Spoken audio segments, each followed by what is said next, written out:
He just returned from hell. So is Hangman Page the Devil? I'm Ollie Davis. I'm joined by Luke Owen, DAD. Welcome to the WrestleTalk Podcast review of AEW Dynamite, the go-home show to Winter is Coming. If you haven't already, please, press the thumbs up button. Press the subscribe button if you haven't already. Press the comment button down there to leave your thoughts on the show. And press send in your thoughts to WrestleTalk.com/support for the Omega Chat. We'll read out every single one of them over $5 before the end of the show. And today's episode, the best way to support us is by going to check out our friends at Geology, who are kindly sponsoring this episode. There's a link in the video description down below. And if you use our promo code WRESTLE70, you can get 70% off your free trial set. Your trial set, rather. Go to Geology, click the link in the description, or look at this. This right here. This is the future. It's a QR code. You scan that, it will take you directly to it. You fill out the form, and it will send you. It will pick out for you your specific skincare routine. We'll talk more about that in a little bit. But first off, this was genuinely my favourite thing on the whole episode, an episode I really enjoyed. I think AEW are actually on a low-key hot streak right now. What they're saying, Ollie, what the kids are saying on the internet, on the Twitter machine, the feeling's back. Oh, really? Because I would say the feeling isn't back. They're really good. There's just something missing. And I get it. It's probably something to do with momentum or that magical it thing. Like, it's really good TV, but it's not like clicking with me the same way it was a year and a half ago. I'm just telling you what Twitter keeps telling me. But in terms of feeling is back. In terms of the product they're putting on screen, I think it's, the problem's now with me, if anything. But this was Renee.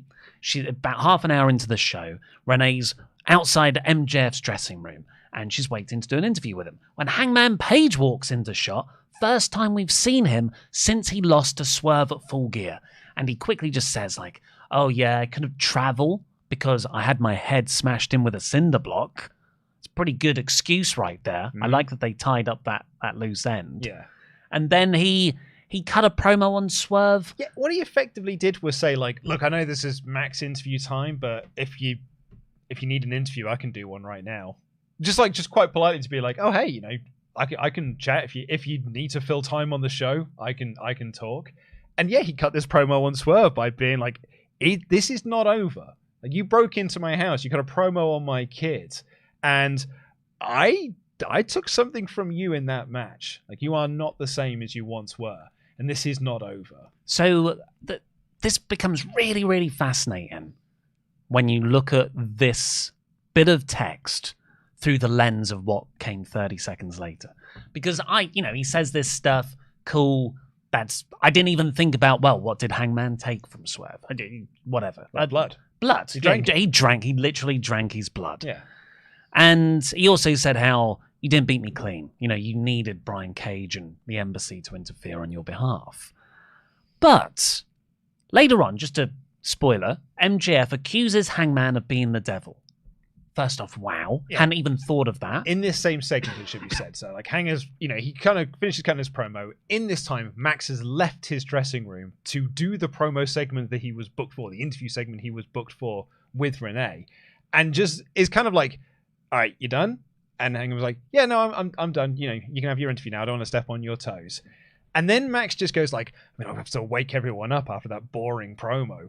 And Hangman just sort of walks back into frame being like, sorry, have we got a problem? You got something to say to my face? And both of them just cut promos on each other, which was, my accomplishment is bigger than your accomplishment. Or the Miz style. Yeah, or much better. Any accomplishment that you've done, it's because of something that I did for you. Or while you were doing that, I was doing this.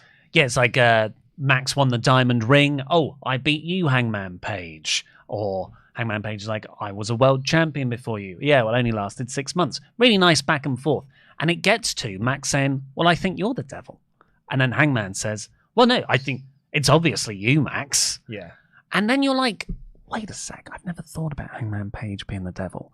He has just done a whole promo where the whole point is taking someone to hell, which is his his realm, apparently, Hangman Page's. He drank that guy's blood. He did. His name is the Hangman, which is kind of like a old Westy style for the Grim Reaper. And then in that promo, which I didn't even realize until I read back my notes, I took something from you, Swerve. He took his soul? Well, what else could it be? I don't know. Like, I thought... I took a bit of you even said it yourself, he took a bit of Swerve's, like, swagger away in that match. Yes, so. Although Swerve's doing quite well for himself in the Gold League. Working out for him. It's actually, if anything, take more of my soul, it gets me more wins. But that deal with the devil that maybe Swerve made is that Hangman also lays out, I will never let you get what you want most, which is the world title. So yeah, Swerve, you have been elevated by me, but I've taken something from you, and that means you'll never get what you truly want. I think they are laying out a lot of really nice poetic justifications for Hangman Page to be the devil. I think it's a red herring. This is a Richard herring for a multitude of reasons, I think. But what I also enjoyed about this is that all of a sudden we've now got a new name of potential devil people that we didn't have a week ago. Leading into the show, it's Adam Cole, it's Roderick Strong, it's Kyle O'Reilly, Britt Baker, it's Jungle Boy, it's Jack Perry. Now, all of a sudden, we've got, there's Hangman Page. Hangman Page, he's now got a photo up on the board with some red string being sort of, attached to things. And during the tag match that we were supposed to get of Samoa Joe and MJF versus the Devil's Masked Men, it didn't happen because MJF was taken out backstage with a beer bottle. Bum, bum, bum. Hangman usually drinks the red cups, the plastic cups with beer in. What did he drink? But that's not very... Yeah. But he's back on... It won't hurt you that much. He's back on the sauce again, though, isn't he? Since joining the Elite, he's been drinking again. So I like that they've just sort of set up this idea of like, you hadn't thought of this one, had you? So what do you feel about Hangman potentially being the devil? If it's revealed to be Hangman, I think you would have just done it without the teasers there. But how do you feel about that? If he was revealed, he's not a heel. Like, he's too much of a blue-eyed babyface as Hangman Page. I don't think you can get a crowd to boo him. So I don't know if I love the idea of it being Hangman Page. I love the idea of setting him up as a potential devil and certainly giving you this little Richard herring of just having, the broken beer bottle around him. But I don't think it should be. What I think's really good about this is Hangman Page, he's come off a loss. That there is no bones about it. He was sort of hurt by the fact that he lost 2 matches on the bounce to Swerve, particularly when he's meant to be in there avenging his family, and he loses. He loses something, but they feel like they've instantly heated him up again because he has entered the Maxverse. Yeah. It's the Max effect. It makes Hangman relevant again. It's also another world title contender that Max is having to deal with. But I genuinely, I'm fine with it being Hangman Page. I get what you're saying, that it might not be the best. We've never seen him as a heel. Well, yeah, we have seen him as a heel back in the Bullet Club days. Pretty one-dimensional. But that was a different Hangman. Yeah, he was pretty one-dimensional as a babyface in the early days of AEW. He wasn't the performer he is today. So I actually think, why not? Turn him into a mega heel. Make him badass. I mean, yeah. It's not like I don't think it'll hurt your ticket sales. Like when you turn Austin heel and it hurts your ticket sales and it hurts your pay-per-view buy rates and this and the other. It hurts your merchandise numbers. I don't think that would happen. I think it's a different age. But I think you lose something in not having Hangman as that forever babyface of AEW. Like, he is the babyface of AEW. In the way that we always thought that MJF would be the heel of AEW, Hangman will be the guy who was always a babyface. Well, that's why it makes sense to inversely correlate them. The moment Max started to turn babyface, you can say that's when Hangman just got these urges to cheat.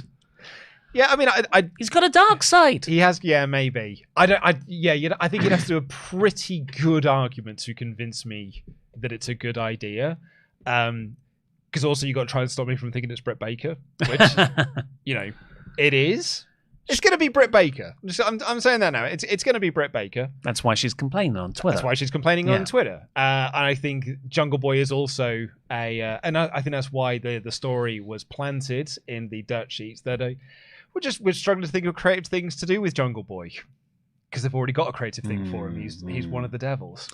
What did you think of the Devils? The little gang of devil mask wearing jabrones who surrounded Samoa Joe. I will just tell you, because I'll repeat verbatim what Kenny Omega thought of them. Let's see here. Because Kenny Omega is he's tweeting about Dynamite again, so nice. That's nice to see. He said of the masked men, Putties attacked Joe and abruptly teleported away. MJF couldn't help because he was possibly passed out drunk backstage. I saw the bottle. Could this be the work of Rita Repulsa or perhaps Lord Zed himself? I want answers. Yeah, Power Rangers references. They do feel quite Putty Patrol. That's the problem. We've not done a show for 2 weeks, but when they attacked Joe and Max last week, they came off a bit. Look, retribution is a strong word, and no one here is saying retribution. but they're in the same league. Yeah. The way they're being presented currently. Oh, they're interfering with the production desk. Oh, they get chased away and don't really have any physical impact. Yeah, when it got to the tag match, I wrote down Samoa Joe and MJF versus the Masked Men in all caps because I suddenly realized, I'm not taking this very seriously. Because they feel a little bit like, they're foot soldiers. They're just little, robot henchmen that are just sort of running around and stuff. The strobe lighting effect doesn't help either. Yeah. But when it's revealed to be Jack Perry and Sammy Guevara, then they'll feel like actual stars again. I don't love the presentation of the goons. No. Over the last 2 weeks, and I did feel a bit cheated. Not cheated by not getting any storyline development, at least with Max and Joe and this. No, it was just there to be... the storyline development is, again, that Samoa Joe's supposed to be this bodyguard for MJF at the moment because he wants him at 100% going into World's End, which is why Samoa Joe got between MJF and Hangman Page during their promo segment to be like, Max, we have got other things to be focused on. Stop trying to get into fights with Hangman Page. CM Punk couldn't even get into a fight with him. He had to fight the Omega and the Young Bucks instead. And then he wasn't there to protect Max from getting knocked out with the bottle. So you might have a story next week where it's like maybe Max isn't now fit enough to compete at World's End. Because one of the segments that's on advertised for Dynamite is we will hear from Samoa Joe. Which is not what I want from Winter is Coming. I thought we were going to get a more intriguing angle here to set up something big at Winter is Coming, which is next week. Yeah. So yeah. Winter is Coming doesn't feel like Winter is Coming this year. This was one of the first weeks where I've been a bit like, I would have liked something this time. Yeah, because it's giving you something else as opposed to the main World's End story, which is part of the World's End story, but it's also setting up something else. Yeah. But overall, I love the Hangman Page tease, and I love that backstage segment.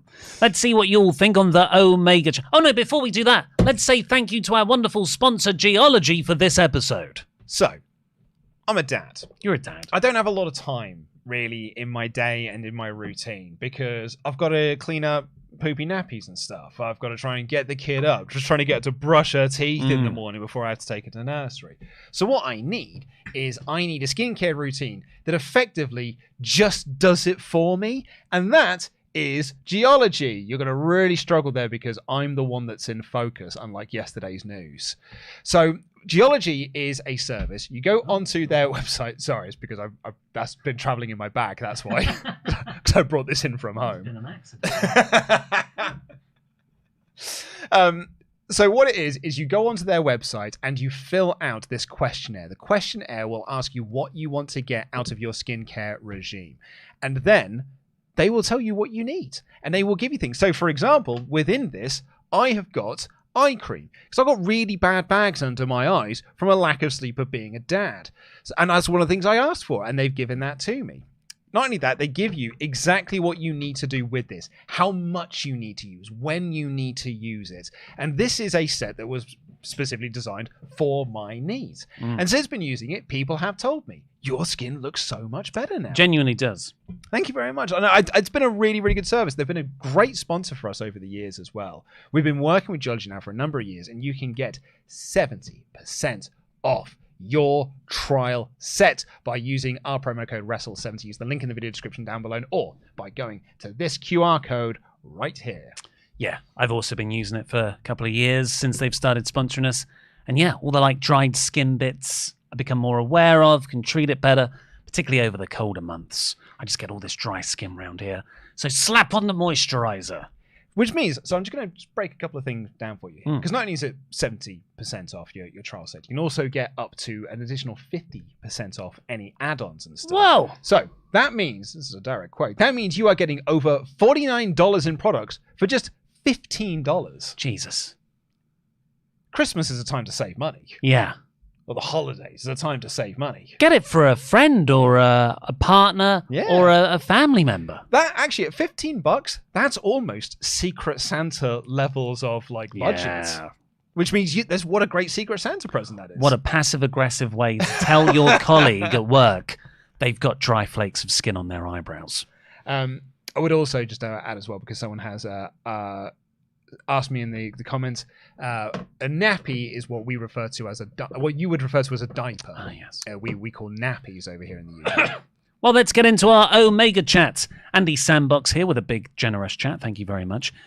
MJF really shouldn't be making more enemies right now. Seriously, though, Hangman has been busy with Swerve. I don't think it's a believable angle that Hangman has been dealing with home invasions and also plotting MJF's demise. It's an obvious red herring, and I'm going to predict that the Devil is Adam Cole and a reunited Undisputed Era with Wardlow. Because it's all been Adam's plan the whole time. If not that, how do you feel about a heel Adam Cole with the Bucks again? Would love to see them scumbag it up. Roderick Strong's segment was, in the best way possible, I can say this, hilariously rough. He's never been a promo guy, but watching him in real time lose his train of thought and having commentary giggle made it fun to watch. Next, Strong! Yeah, it wasn't Roddy's finest work. I loved it. But yes, a couple of those points. I go through phases of wanting Cole to be the Devil and not. Currently, I'm in a don't want him to be the Devil mode. Yeah, I don't think I want it to be Cole, which might make the heartbreak all the more palpable if it is him that's revealed. You know, the one friend that Max had turned out to be the one that's been messing him around. All signs point to Cole, but that's also why I feel like it's Britt Baker. Whipster 180. Honestly, a bad one at that. Totally not believable. I would be incredibly excited for Hangman to enter the world title scene, though, because that would mean Swerve too. So if this is a bad angle to move us into a better one, I'm all for it. Few people, don't seem like they like even the suggestion of Hangman as the Devil. I think we were going to say there were a lot of people who didn't like that backstage segment. Which I've been really surprised by. Well, it sounds like the same sentiment. Because when we finished the show, I watched it in the office today. You said, what did you think? I was like, the best thing on that show was Hangman MJF. Loved that segment. It was so good. It's like that brief interaction we got with Max and Kenny Omega a couple of months back. We're like, oh my God. Well, a little bit like when Swerve and Hangman first interacted. Yeah. And you're like, oh. I want this. I want that. Adam West Slapdog. MJF was surrounded by broken glass. Jack Parry is the Devil confirmed. Wait, the broken glass is from a beer bottle. Hangman is the Devil confirmed. Wait, someone has beer and broken glass.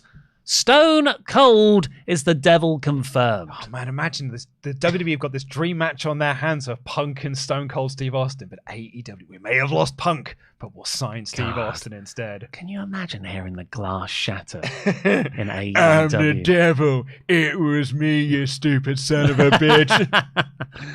Choco Joe. Since the story began, Hangman has been my pick as the Devil. The motivation could be that for years he has been set up as AEW's overarching hero, but has now seemingly been replaced by MJF. Could evolve the cowboy character to be more eerie and cult-like. That's how I'm feeling with it too. I'm excited. Will Campbell. Hey guys, I've kind of missed Hangman in the main event scene, and if it is him, it's an awesome way for him to get back into it. Also, Tony Storm's current gimmick continues to be amazing, and I love how much AEW is committing to the bit. Cheers. Yeah, you like the Tony Storm segment this week. It's still not 100% to my tastes, but I agree. They are committing to the bit, and I cannot fault them now for it. So when I sat down to watch this episode, I was halfway through because I watched like the first half of it this morning, and Pete said, "Have you watched the whole show?" And I said, "No, I'm just up to the Toni Storm Skye Blue match." And Pete said, "Ollie really liked the Toni Storm stuff this week. Gino is kind of out of character for him." And I was like, I wonder what it was. And then Riho returned, and I was like, there it is. It's before Riho. It's because Riho came back that he liked this segment. I was enjoying it before Riho. Jake WTW. I do feel like Hangman is a red herring. I have thought that it could be Swerve ever since Full Gear. After the match, Swerve cut a promo on Twitter and he said, "Hangman, you can't take me to hell. I already have real estate there." Could be looking too much into that line, and it could just be a callback to their promo the week before, but I thought it was interesting. Mm-hmm. Yeah, that whole kind of hell motif they kept referring to as part of their feud. I mean, that's why I think it's a strong case for Hangman. Justin, going into this week, it felt like we'd get closer to revealing the Devil or maybe one of his goons. Instead, this week just teased, it might be Page, and just seems like they need to pad an extra week of TV and don't want to progress the story yet. That is how I felt about the tag match payoff. I felt this was a progression. Mm. I felt this was moving the story along by introducing a new potential candidate for it. Yeah, you are right. I guess it was a not so much a progression. It felt like a sidestep. Yeah, maybe. I feel a sidestep would be if Joe and MJF just beat the Goons. Like if they just had a tag match and they won. Aces and Eight style. I would say this storyline has not progressed. But because they have moved the story or added a new element to the story, I feel that is progression. Where am I at? John Arias, Memberg for 4 months. I know the beer bottle could lean to it being Hangman, but a bottle is made of glass. And that was a lot of broken glass there. Jack Perry, anyone. What you need now is for someone to reference Crimea River in a promo. And the signs will all be there. I'm just Marcus says, Luke, with your TNA brain, it's like a condition. You've overlooked the obvious. The dark cryptic promos, the beer bottle weaponry. Clearly, the Devil is James Storm reviving his old Death Crew Council gimmick. Great work, guys. Jam that chat. Could you imagine if it was James Storm, though? No. No, I can't. I can't. I love James Storm, though. Yeah. Right, keep getting in your chats to WrestleTalk.com/support, please. We'll read out every single one of them over $5 before the end of the show. Let's get into the play-by-play. The opening match was the classic Continental Classic matchup of Jon Moxley versus Roosh. I thought they were going to F on each other hard, like Briscoe Roosh the previous week. But it was actually a more slow-paced, stiff chop. I guess more of an Ishii-paced match as opposed to a Roosh-paced match. Yeah. Roosh was not just like, I'm just going to knee you in the face now. Deal with this! Is Roosh's style of working. Well, I think that the deal with this element they had was at the referee, where it's like, we're just going to keep fighting outside the ring. What are you going to do about it? No, counter set. Come on. Are you going to counter draw, are you? What do you imagine what will happen if you counter draw for us? I'm not saying I actually really enjoyed this match. But yeah, it was a bit much when they were out in the crowds for so long. And the commentators tried to cover like, well, the referee wants to be a bit lenient. It's referee leniency. And I'm like, look, I like this tournament because of the really restrictive rules people have to work inside of. Yeah. And that was, but it's still a really good match. And did you see the sign in the crowd? I did. Well, I saw it during Toni Storm's entrance, so I did not see it at the start of the show. Well, thank you very much, random Canadian man who held up a sign that said, "I love Ollie Davis." Well, there was Ollie Davis. Could be another Ollie Davis. Could be another one. Yeah. It could be just his partner at home. I don't care how people spell my name, but it has been written on screen for about 6 years. Really good finish. There was a few back and forth taunts. Tranquillo pose from Roosh and then Jon Moxley double middle fingers. Oh, that's awesome. And really good finish. Roosh goes for the bull's horns. Mox explodes out of that with a lariat. Death Rider, like the full-on up into the air Death Rider. Kick out, great near fall. This is the same as the... who did he face last week? Moxley. Yeah. Moxley last week beat... He opened the show. Because Swerve... was it Lethal last week? No, that was the first match. So was it Briscoe then? Maybe it was Briscoe. Was he? I'm not sure he's had the Briscoe match. No, yet. I don't think he's had the Briscoe So I thought it match. was Lethal last week. I feel like Lethal was the open. Anyway, whatever it was the same finish as last week, where kick out straight into the choke, and Roosh passed out. Referee calls for the bell, and as soon as the bell rings, Roosh wakes up like, okay, that's what? And he really I liked that. That was very well done. He was really annoyed that the referee called for the finish because in his mind that was not the finish. Mm-hmm. It was really cool. And I also really like right at the start of this, Mox took this gnarly bump on his shoulder, and they were putting over because he's hurt the knee going into this match as well. So he is the one who is taking the most beating, seemingly, in all of the C2 matches. He's the one who is, apart from Danielson, obviously, he is like, it's taking a little off of him every single time, as opposed to Swerve Strickland, who, spoilers, also on 9 points, feels fresh as a daisy, and they're the ones who are clashing next week. Although he does have that shoulder, taped up shoulder from the Hangman match. Yeah. To target. In comparison. Yeah. I love the... It was Briscoe last week. It was Briscoe. I love the Continental Classic so far. It's not had the sort of match of the year contenders, not even close. I know. I kind of thought it would be like the G1, but just the stakes, the compounding storytelling from week to week. I'm getting more out of it every episode. Yeah, same here. Like I loved the C2 on Collision this past week, and I love it here as well. I'm having a great time with this. You're right. Like we haven't had I think the Danielson-Kingston match is the closest we've had. Like, it's the best match of the tournament so far. But I don't think it is, like, no one's going to nominate it in our end-of-year awards. Let's put it that way. I just wish I could follow it, though.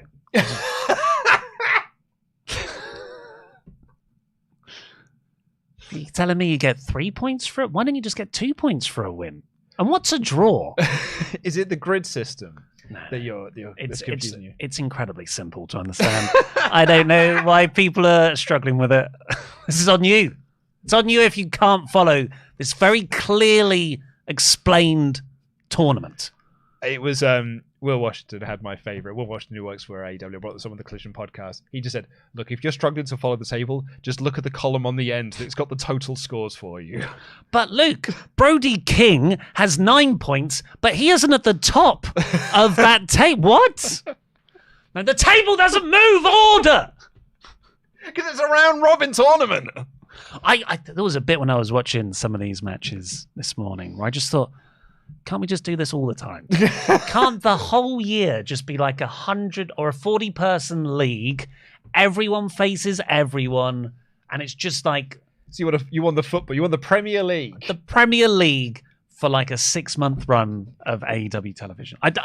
Which is kind of what they wanted to do with the ranking system, but they never properly stuck to it. Yeah. But okay, I'm really enjoying this. We got a cool video package with the Jays. Oh, yeah.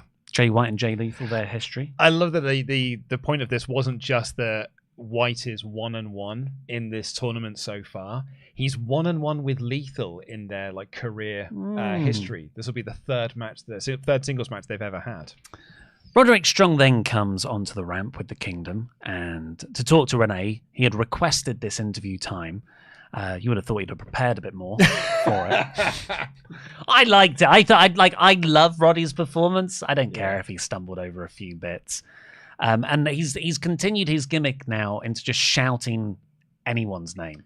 Yeah, Samoa Joe. Yeah. Renee! Dasha! And he had this great line where he's like, I'm sick of living with the consequences of my decisions.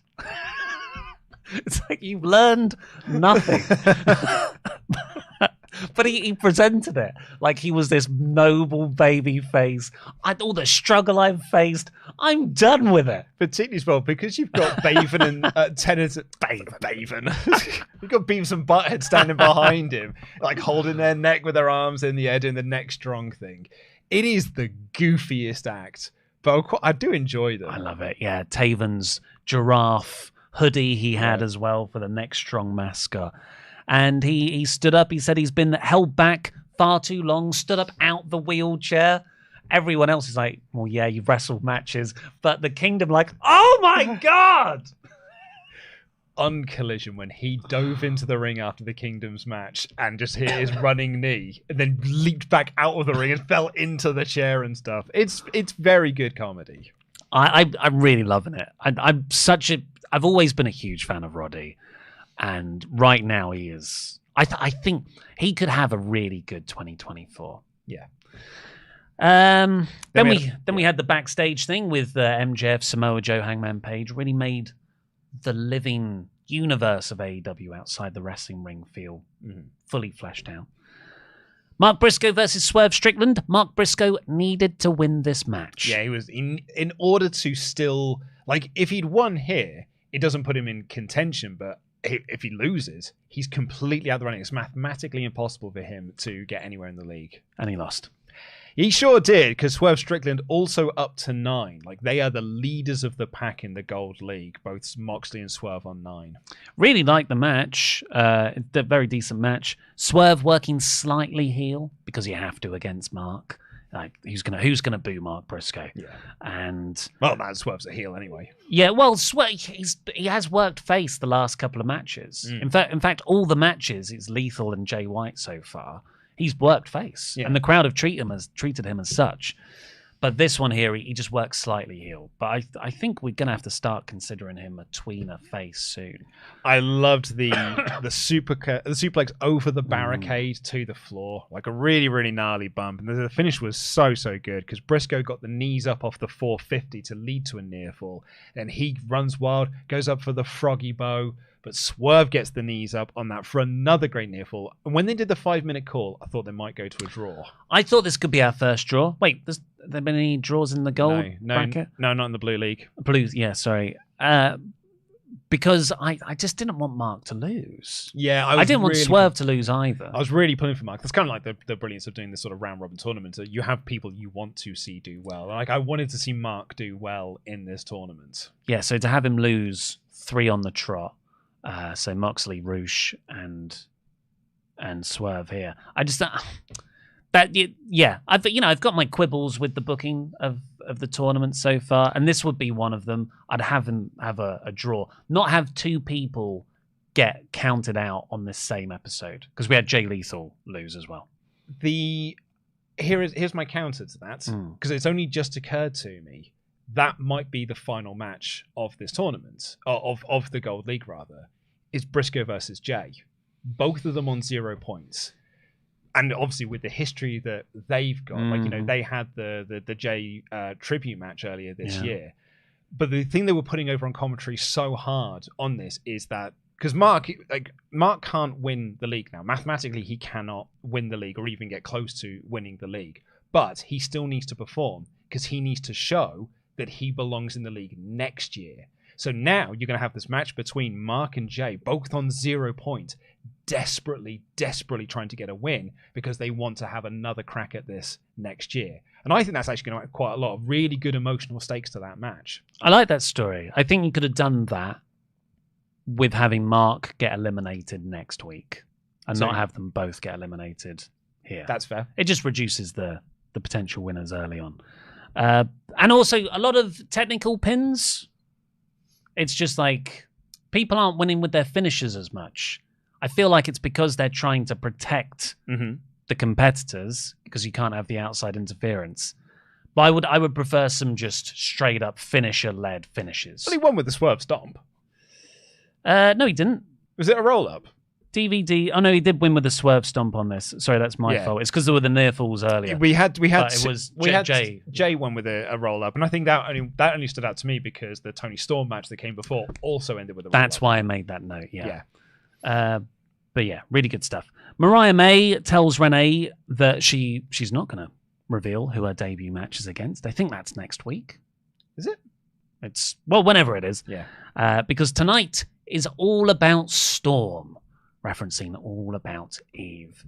Then that led into Samoa Joe and MJF, not versus the Devil and Friend, but we got a Mox promo after that backstage. Cut to him a bit early. He was brooding. For it. And he's about to cut a promo on the C2 when Swerve walks in, and they have a little bit of a back and forth, and they all wrestle next week. Both of the guys on 9 points wrestle next week. I wonder if that's your draw. Yeah. And then they both go to 10. And then that'll probably be your final again, I guess. Yeah. But that'd be really rad. I loved Mox's promo. Look, I expected to be 3-0. I expect to be 5-0. Bitch, I'm the ace of the world. I was just about to suggest, well, maybe Hangman interferes in that match. Moxley, Swerve, two people he's got big history with even this year, but no outside interference. No, you can't do. Also, those are two people he's had Texas death matches with this year. One he ended up respecting. The other one he ended up hating. Oh, yeah.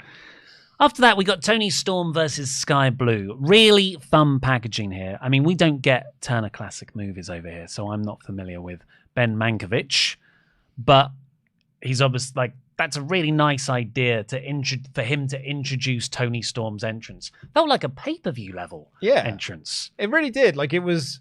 Yeah, he's not someone I'm particularly familiar with because we don't have that here in the UK. But RJ City was very excited about it. We got the idea. Yeah, exactly. I got what they were going for.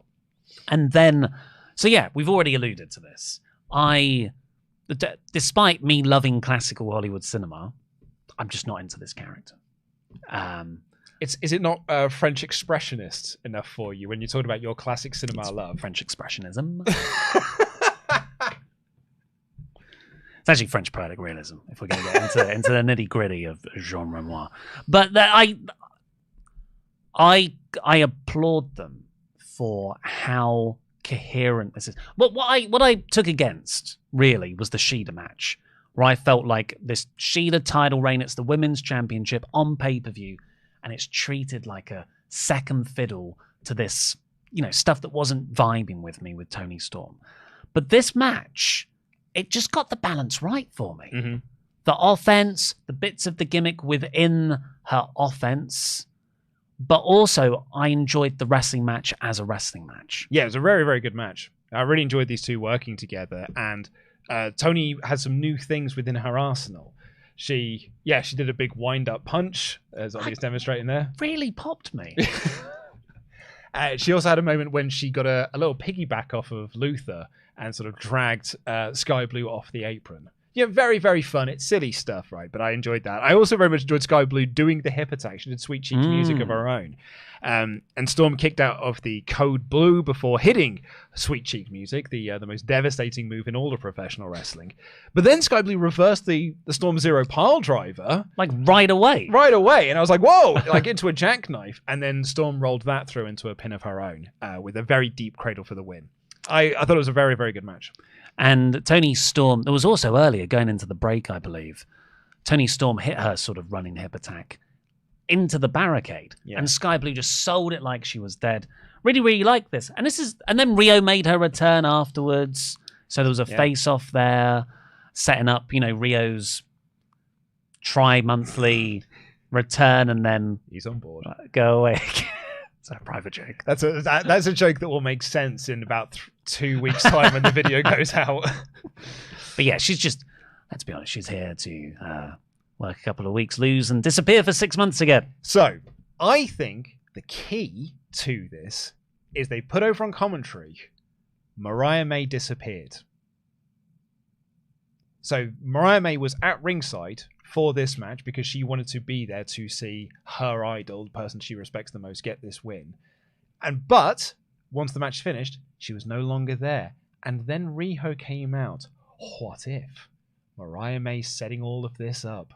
She set Riho up to come down and set herself up as a challenger. And they'll all be from Stardom? Yeah, they've all got that connection. Because Mariah May opens every promo with that. Hi, I'm Mariah May. I'm from Stardom.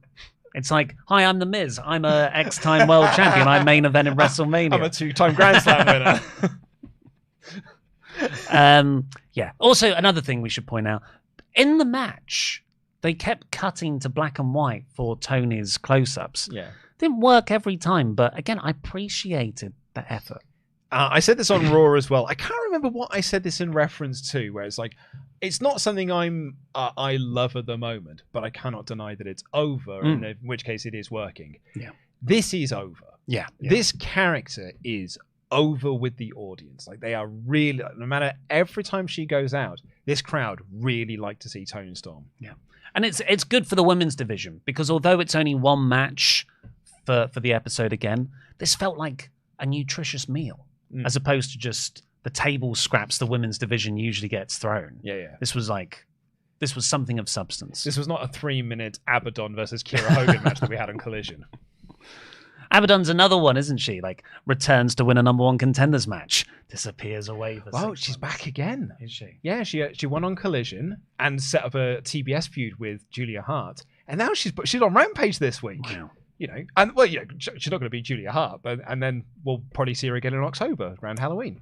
We got a Christian Adam Copeland video package. Really good stuff. Yep. Once again, pointing out that Christian is the babyface in this story. Mostly photos. Because there's, large portions of that career you can't show videos of. Yeah, they didn't even, reach out to TNA to get some of the TNA footage. Then we got Jay versus Jay. Come on, Jay. I would say that this Canadian crowd were not all that into this match, and were more into what Jay chants can we start. Yeah. This crowd were having fun that both men in the ring were called Jay. Look, that's unfortunately the case of Jay Lethal in this tournament. It's predictable he's not going to win. Mm-hmm. I love Jay Lethal as well. I think including him in this was a mistake. Again, I think it's part of a bigger picture. Like I was talking about with Briscoe earlier, because what they were putting over on commentary is Lethal is not doing well in this tournament because he has spent the last year and a half relying on Jeff and Satnam Singh and Sanjay Dutt. And he's now got to a point in his career where he can't do it on his own. So he's going to have to use the tournament to learn that what he's been doing previously has not been working for him to go into a new direction. So someone else should be in his place. No, it's because but you're using this tournament to create a character-driven narrative. I feel like the problem for me is the selection of the wrestlers for the tournament, whereas that's something that comes from the tournament. Yeah, well, that's using a tournament for greater purposes than just having some good matches. Well, we'll see. I guess I've got no faith that they'll follow up on that Jay Lethal. I mean, it'll all be on Rampage. But this was a decent match. It got really good by the end, I thought. Again, because even though Jay Lethal losing is predictable, and I'm not particularly into his run in the C2, it's like this was him. He had to win. Yeah, there's a desperation moment for him. I'd said on Collision I thought he might get the win here, or at least at the very least take Jay White to a draw. But no, White got the win here. They didn't even get to the 5 minutes remaining mark. He just got the win with a very, very deep roll-up. Lots of reversals. I very much enjoyed this. As I said, they did get the crowd into it by the end. They sort of got them to stop their Jay chants, and what it ended up being was just a small pocket of people were still chanting hardcore country, while everyone else was just enjoying the wrestling in the ring. We got a rundown for next week's episode where the Von Erichs are gonna be on Dynamite. Christian Cage is already writing his material. Oh, I didn't even think. Oh, Christian Cage being a bit like, oh my God. He won't even have to say a word. He'll stand on the top of the ramp, smirk, and the crowd are just going to already start chanting, holy. Excellent. Also announced, which I'm far more excited by, Hangman versus Roderick Strong. Yeah. That is some devil plate spinning right there. It's good, right? I mean, I'm well into that. I'm really excited for Mox versus Swerve. Yeah. Because I think that's the match now for the Gold League, because they're both on 9. Oh man, I'm so excited to see what comes out of that match next week. Yeah, so low-key, again, Dynamite's on banging form right now. I was really excited about this episode because of the main event. I'm really excited about next week because of those matches you just listed. But yeah, Copeland versus Christian was the main event for the TNT title in Montreal, not Toronto as I've written here. 40 years in the making. Someone had a sign in the crowd that said, "Outfather everyone." That's my sign of the week. That's a great sign. Had a real big fight feel. Yeah. The Justin Roberts doing the ring announcing. Crowd was super hot for this as well. A lot of time was given to them. And I love that they just face off before they touch. And Edge just slaps him, gets him in a choke. I'm like, Blood feud. I particularly enjoyed Christian worming his way out of this match, or attempting to worm his way out. Very early doors, went for a low blow that Copeland blocked because he was trying to get himself DQ'd to just end this match now. Before the commercial break, he attacked him outside, threw him over the barricade, grabbed the referee and threw him back in the ring, like, start the count, start the count, start the count. And then he was also targeting Edge's neck, Yep. maybe to cause a DQ. Like, just Christian is otherworldly good as your classic horrible heel.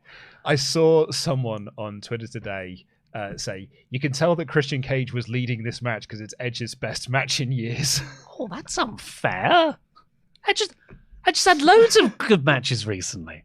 But the finish was really exciting. There was a spear attempt into a kill switch. Christian went for a spear. Edge dodged and kind of struck the ref, but not enough to get the ref down. So Christian, behind the ref's back, just kicked Bryce Remsburg in the balls. Just as hard as he could. She was like, just get out of here. And Taz is like, oh, he's been yam-bagged. Is that an expression? It's of your Taz. So Christian, great heel act there, goes outside, gets the title, comes in. He's going to use the title on Edge, but they run the ropes. Double spear. I really thought they were going to do a visual pin gimmick here. Give Copeland the visual pin because Cage, but like no, they just did them both hit the spear at the same time, and time itself imploded for a small moment, and then they're both down, and out comes Shayna. Is her name? Nick Wayne's mum. Yeah, Shayna Wayne. Shayna Wayner. Shayna Wayner. She came down to the ring, and she got the title belt. And I've seen some people quite down on this. Oh, like who? Well, I saw some people in the comments earlier being like, it was a very weak title belt shot. And for me, I think my criticism I have against it is like, I think she telegraphed it just too much. Yeah, I'd agree with that. Like, this was not as good as when Nick Wayne did it to Darby Allin. Like, when Nick Wayne turned on Darby Allin, not in that way, it was a genuine like, whoa! Granted, I think a lot of people called that Shayna Wayner was going to do a turn, but she telegraphed it far too much in the ring. I thought she was going to turn. I expected her to turn, but I would have preferred her to have the physicality of someone who looked like they were actually going to hit Edge. Christian? Christian, I mean. Yes. Yeah, because her body was half turned towards... Yeah, and kept looking at Adam. Kept looking, is he up? Is he up? And then like turning her body to it was like, and I'm going to do, nope. And you go back. And because Christian's there, sending me like, no, not me, not me. I thought Christian was doing great work here. Adam she was just slightly out of body position.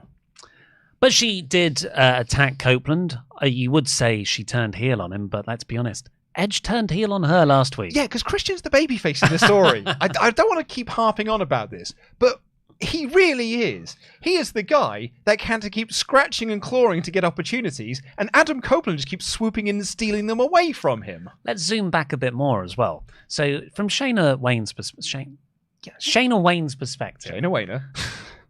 Her son got in with Darby, and they're best friends. He's got signed, and then Darby's best mate AR Fox brutally assaulted Nick Wayne. Yeah. And Nick Wayne's like, that's out of order. And Darby's like, nah, it's cool. After also, like, Swerve and AR Fox destroyed pictures of Buddy Wayne, Shayna's unfortunately past husband, and Nick's unfortunately past father. And then, fast forward, Darby tripped up Nick Wayne. He busted his teeth out. Yeah. And then Copeland concertoed Nick Wayne in front of his crying mother just last week, and then Copeland celebrated. Yeah. Not the babyface in this story. Whereas Christian has taken Nick in. He's looking after him. He's not very nice to Kill Switch, but he's being lovely to Nick Wayne. Yeah. I am very much looking forward to what I imagine is going to be their next piece of merchandise, which will be the family portraits. And it will be Christian, Shayna, Nick, and Kill Switch. And it's going to be really, really funny. Stacy's mum has got it going on. That's the song by, funnily enough, Fountains of Wayne. That's what I was just putting together. Yeah. The Fountains of Nick Wayne. Wow. So yeah, I think obviously Christian then went on to win, not from that title shot because it was quite weak, but he stamped on Edge's head on the title. Yeah, he hit the Unprettier and then stomped on his head with the title belt. Very good. I thought it was a very, very good finish to what was a really, really great match. Yeah, and it just sets up really exciting stuff for the future. I think this new family unit of Christian, Killswitch, Nick Wayne, and Shayna is going to be great TV. Yeah. Like, Christian is going to love Nick Wayne, and Shayna's going to be like, I don't think she's like fully on board. She's just doing it for her son, so she's going to be upset. And Killswitch is just there like, I need to defend my mum. Yeah. What if Killswitch starts referring to Shayna's mum? That would be, yeah. Yeah, that'd be great. Or when Nick says to Christian, thanks, Dad, in front of Shayna. Christmas is coming up. What if, do you think they'll do like a Christmas at Christian's house? We wanted this before when I wanted Christian to take Nick Wayne to the dentist. Obviously, I'm behind it. Yeah. I get if they don't do it. Yeah. But that, plus a Copeland home invasion and a Christmas tree present brawl, yes. Only if, and I'm deadly serious when I say this, and I know you're watching AEW, only if Jeff Jarrett can produce the segment. Because Jeff Jarrett will get what to do here. Yeah, and we all know Christian's getting speared through the Christmas tree. Yeah. The pine needles. And that'd be Nick. Yeah, so... Of course it's Nick there to eat the spears. Probably to set up the World's End rematch. Yeah. Maybe I've seen some people say in a cage. Oh, that's fun. To block out the Christian family. Yeah, to block off the patriarchy. That's fun. Yeah, the patriarchy. But yeah, really good episode of Dynamite. I gave it 80%. Yeah. 4 out of 5. A really, really strong 4 out of 5 episode. I had a great time with this one, and I'm really excited for next week. Excited for Collision slightly less. I'm getting a Kenny singles match, so 5 out of 5 show. But it's the C2 stuff is what I'm really into on Collision at the moment. Before we get into our remaining Omega chats, let's say a big thank you to our wonderful Pledgehammers on Patreon. Chris, Hellfire Brimstone. Infinite Crisis, Chris Jenkins. Chris, the Cypriot Sensation Patro. All-Star Chuck Turner. Daniel, Sweet Mexican Chocolate Ibarra. A tall, handsome guy who has goals in life, Delonte Blaine. Dr. Hook Nolan Evans. All Ego Ethan Wiley. Send me to heaven, Evan Reich. Nolan Biscuiteer, Fred Wurst. Always shining Garrett Albright. The Hurricane, Gregory Helms. You're going to want to head over and become a Patreon right now. Or if you're already a Patreon, to up it to $10, because tomorrow we have a treat for you. There is a Stay tuned. Stay tuned. A very special treat dropping tomorrow at about 1 p.m. GMT. So those $10 level backers are getting something extra special, and I'm really, really excited about it. Plus, I think the poll is now closed. Let me quickly check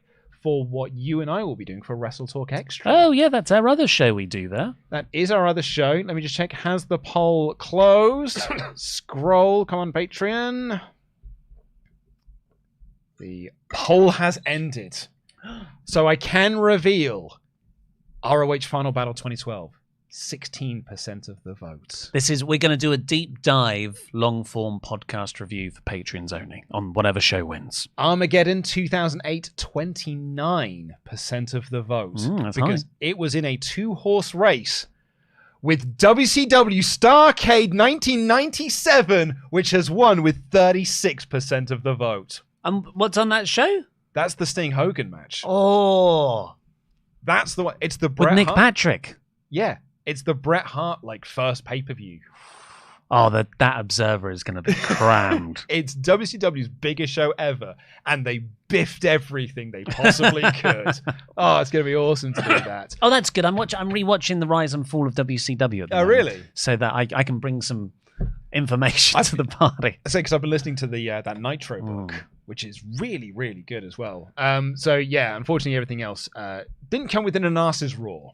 Of coming close to that. Right, well, let's get on with your Omega chats. The Blue Dot says, beer bottle, cowboy, he's hunting, clearly the devil is Brock Lesnar. Seems a bit chaotic. Subscribe to the new TT Up role-playing game channel, Chaotic Neutral. Yes, please go check out our new channel over there. Tabletop RPG.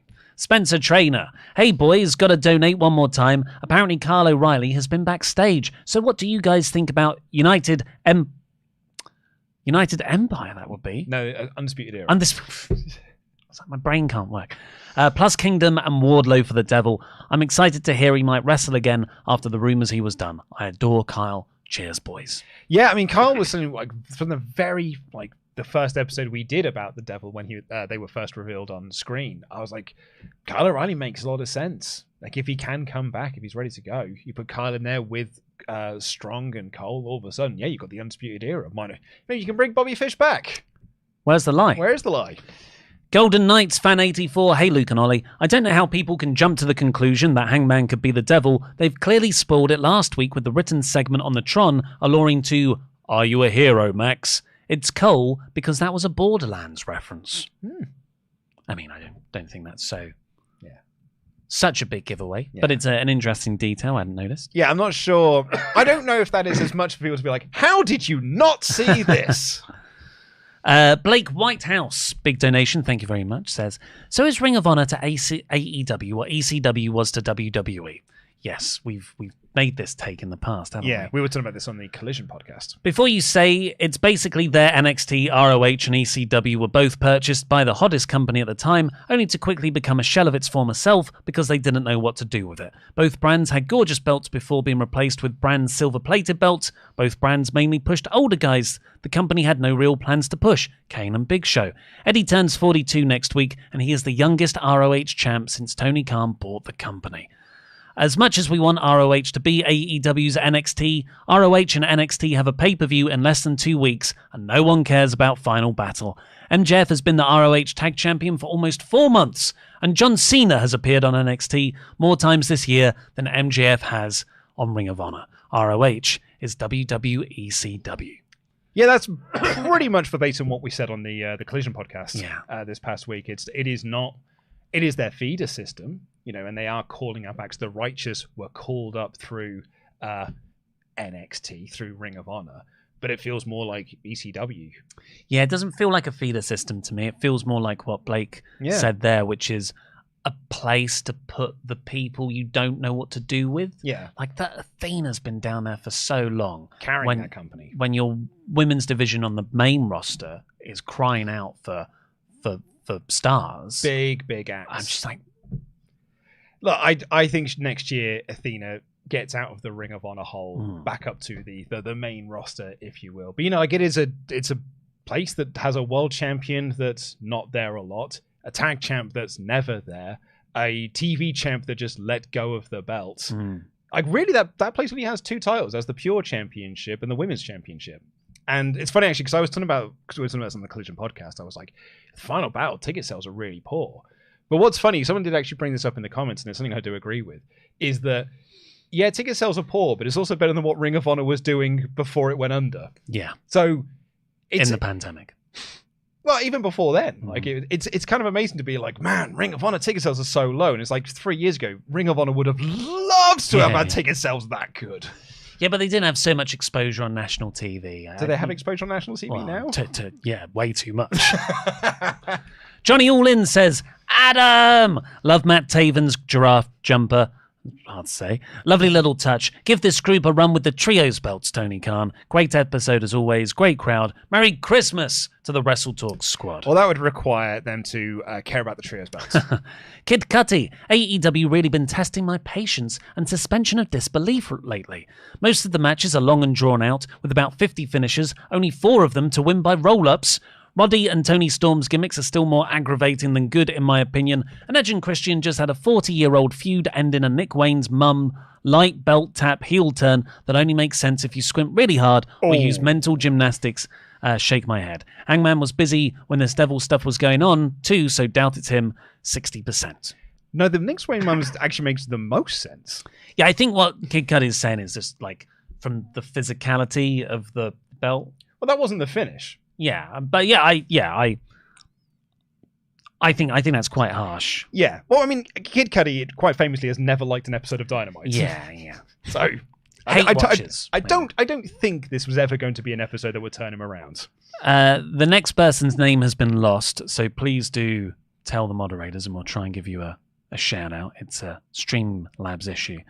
I don't care about anything else. The most dangerous woman in wrestling and our GOAT, Riho, is back. Now all I need is the Devil and the Demons to be revealed as Maki Ito in the Undisputed Era. Yes, I have an agenda, and it's #Kawaii. Have you seen Maki Ito is like, I'm going to become Jim Cornette's best friend? Like, that's a new gimmick she wants to run with. That's brilliant. Jman8495, try that as his pen. Am I the only person confused? If Mark and Jay both lost, Excalibur said they are eliminated from contention in the Cruiserweight Classic, Continental Classic. Then why will they both announce for tournament matches next week? I'm very confused, lol. Great matches, though. Still think Max is the Devil. Because it's a round-robin tournament, so you still need space. And they did say on commentary that they still are having matches. What they said was they can't win, but they are still in the league. I think the use of the word eliminated was not the clearest they could have said it. Eliminated from winning is not a great turn of phrase. Jonathan Hedman, member for 27 months in a row. I might be in the minority, but I was underwhelmed with Dynamite. Felt somewhat slow and plodding, and it just didn't click with me. Have a nice day. Spencer Trainer. Hey guys, what an episode. It's going back and forth. Next week, the Von Erichs come back to Texas. Is it too much for Christian to come out with them and start talking? Also, I hope Mox and Swerve tie. Yeah, we'll keep them level. I think they have a tie next week. Dan versus Ollie. Book it, Vince. MJF's Rogues Gallery is starting to hit Batman levels. Yeah. Who's who in that? Obviously, Wardlow's Bane. Wardlow is Bane. Yeah, good shout. Well, the Devil would be Joker in this instance. I guess so. Well, I mean, Joe is literally Killer Croc in the the video game. Would Adam Cole be like Hush if he does turn out? This requires a lot more thought. We'll get back to you. Yeah. I like this. This is a feature. Justin. The Shayna Wayne turn would have felt bigger if Excalibur didn't say, "Remember what Adam did to Nick?" as soon as she got in the ring. Kind of gave it away, in my opinion. The Bobby Heenan. Mm-hmm. Whose side is he on? Well, I think that's okay, though. It shows the commentary team aren't dumb. And Mike T says, will Jack Perry be received back by the AEW fans as an ironic hero babyface that killed off CM Punk? Or would it make sense to bring him back as part of the patriarchy? How would you lads book his return? Thanks for your work. Always entertaining. Thank you very much. No, I don't think the fans were all that much into Jack even before the All In stuff. Mm-hmm. So I don't think so. I don't think they would see him as the all-conquering hero. I love the idea of him joining the patriarchy, though. Yeah, and then Jungle Boy and Nick Wayne could be like this really, really annoying tag team. Yeah. Kid Cuddy, please email at support@wrestletalk.com and our community manager is going to look into the matter there.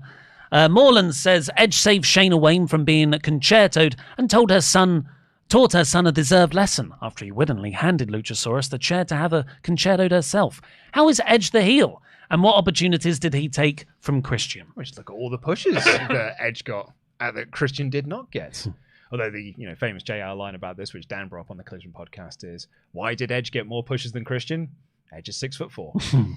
Spencer Trainer again. I got to say that I hope Swerve and Mox draw because they kill each other and then they lose their next match after tearing each other up. My most anticipated match. Also Swerve for champ. Same here.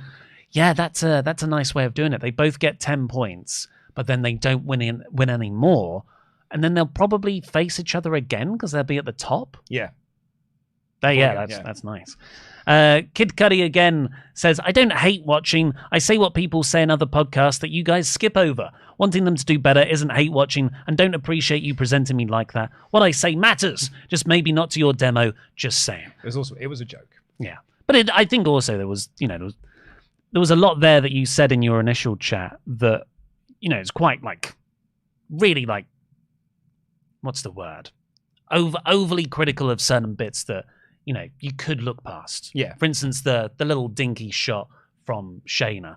If that ruins the whole angle for you, which I think has been a really well constructed and foreshadowed angle, I don't think you're ever on board with the angle. But also, your 2 points were the Shayna thing didn't work, and there were roll-ups, which we also said on the show. Yeah, good point. But yes, that's all we've got for today. Let's see what the overall score was. Thumbs up, 83%, with 12% in the middle. And then the rest for thumbs down. Well, thank you very much. Please do go and check out our wonderful sponsor, Geology. I'm just going to shout out PowerPackers90 here says, the Riddler is Bobby Fish. Where's the lie? Where's the lie? Yeah, go check out our wonderful sponsors, Geology. Click in the link in the video description below or that QR code. But for now, I've been Ollie Davis. This has been Luke Owen, DAD. Jam that jam.